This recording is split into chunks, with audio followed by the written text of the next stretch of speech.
Selamat pagi anak-anak yang terkasih. Apa kabar hari ini? Semoga semuanya sehat dan juga bahagia selalu. Bersama saya, Ibu Elizabeth Nukak, kita akan belajar bersama mata pelajaran Pendidikan Agama Katolik dan Budi Pekerti dengan tema perempuan dan laki-laki diciptakan sebagai citra Allah. Tujuan pembelajaran hari ini ada 3. Yang pertama, peserta didik setelah mempelajari ini mampu menjelaskan bahwa laki-laki dan perempuan berbeda secara kodrati untuk saling melengkapi. Yang kedua, menyebutkan sikap-sikap sebagai perempuan atau laki-laki yang harus dikembangkan sebagai citra Allah. Yang ketiga, tujuan pembelajaran ketiga, mengungkapkan syukur karena diciptakan sebagai perempuan atau laki-laki. Baik, sebelum kita lanjutkan pembelajaran kita kali ini, kita berdoa bersama. Dalam nama Bapa dan Putra dan Roh Kudus. Amin. Allah Bapa kami yang maha baik, Engkau menciptakan kami dan menghendaki agar kami berkembang. Bantulah kami dalam pelajaran ini, agar kami menyadari kehendak dan rencana-Mu atas diri kami. Demi Kristus Tuhan kami. Amin. Dalam nama Bapa dan Putra dan Roh Kudus. Amin. Baik, yang pertama kita bersama mengamati gambar. Gambar 1 ada manusia, gambar seorang manusia yang berjenis kelamin perempuan. Dan juga gambar kedua adalah gambar manusia yang berjenis kelamin laki-laki. Dari kedua gambar yang telah diamati, kita akan menentukan perbedaan secara fisik antara perempuan dan laki-laki. Perbedaan secara fisik dari perempuan, yang pertama berbadan ramping, lemah lembut. Yang kedua, suara kecil. Yang ketiga, berambut panjang. Laki-laki, perbedaan secara fisik dari laki-laki, yang pertama berbadan gagah, tegap, kekar. Yang kedua, suara berat. Dan yang ketiga, berambut pendek. Perbedaan yang kedua itu perbedaan secara kejiwaan. Perbedaan secara kejiwaan dari perempuan, yang pertama, perempuan itu perasaannya lebih halus. Yang kedua, perempuan suka bermain boneka atau bermain masak-memasak. Yang ketiga, perempuan senang bermain di dalam rumah. Yang keempat, perempuan suka berdandan. Perbedaan secara kejiwaan dari laki-laki, yang pertama perasaannya lebih kasar. Yang kedua, laki-laki suka bermain mobil-mobilan, bola, dan juga jenis permainan yang membutuhkan energi yang banyak. Yang ketiga, laki-laki senang bermain di luar rumah. Dan yang keempat, laki-laki suka tampil apa adanya. Ini perbedaan secara kejiwaan. Yang ketiga, perbedaan secara kodrati. Jadi sebagai laki-laki dan perempuan memiliki perbedaan secara fisik.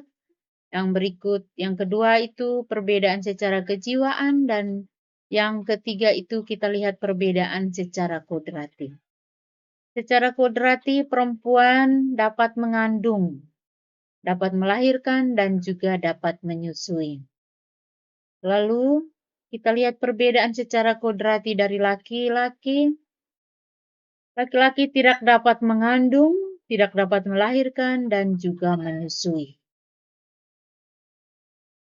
Baik, setelah kita melihat perbedaan-perbedaan dari laki-laki dan juga perempuan.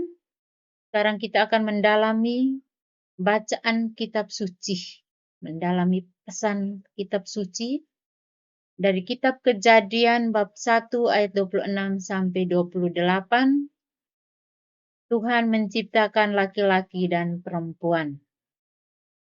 Berfirmanlah Allah, baiklah kita menjadikan manusia menurut gambar dan rupa kita, supaya mereka berkuasa atas ikan-ikan di laut dan burung-burung di udara, dan atas ternak, dan atas seluruh bumi, dan atas segala binatang melata yang merayap di bumi. Maka Allah menciptakan manusia itu menurut gambarnya, menurut gambar Allah diciptakannya dia, laki-laki dan perempuan diciptakannya mereka.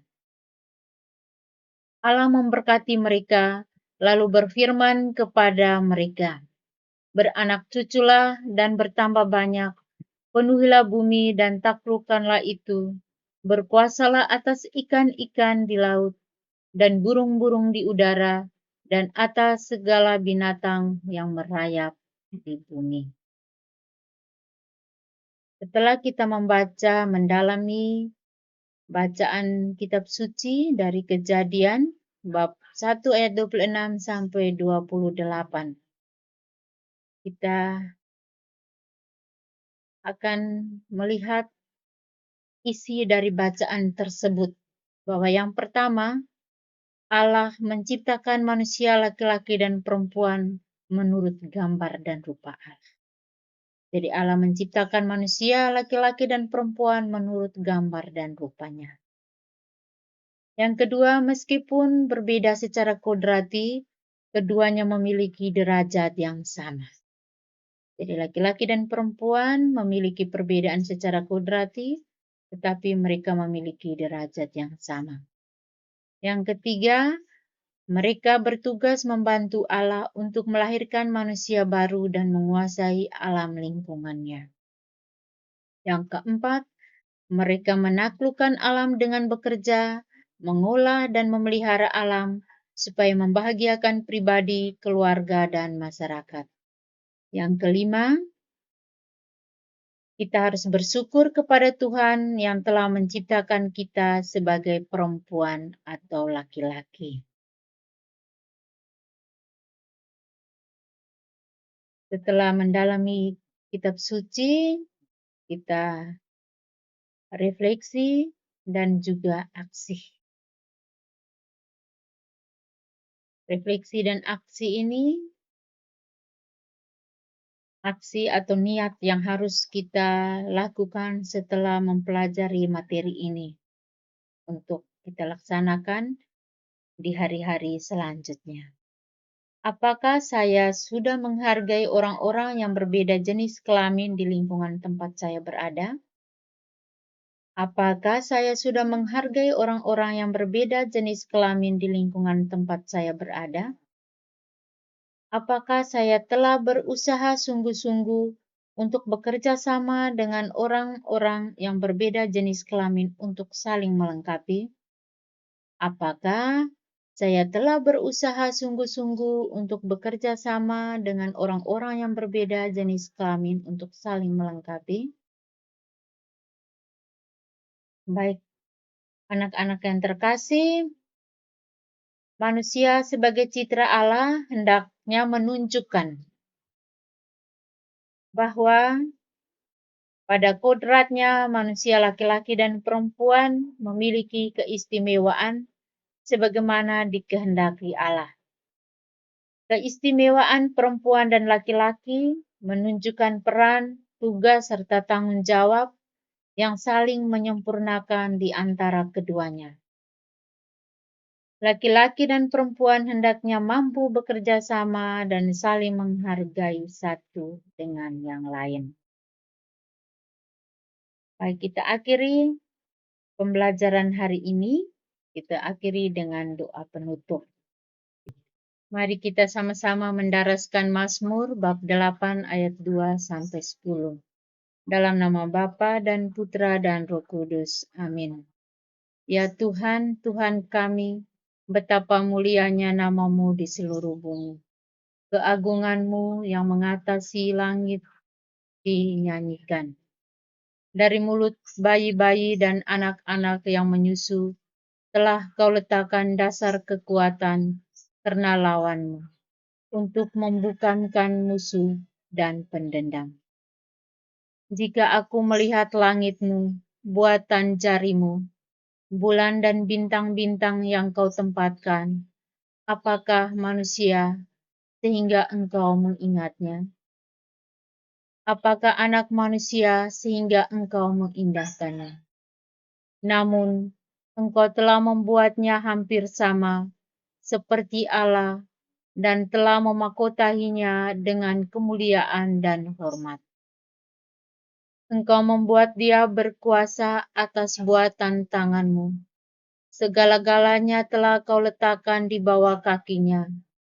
Kambing, domba, dan lembu sapi sekalian, juga binatang-binatang di padang, burung-burung di udara, dan ikan-ikan di laut, dan apa yang melintasi arus lautan. Ya Tuhan, Tuhan kami, betapa mulianya nama-Mu di seluruh bumi. Amin.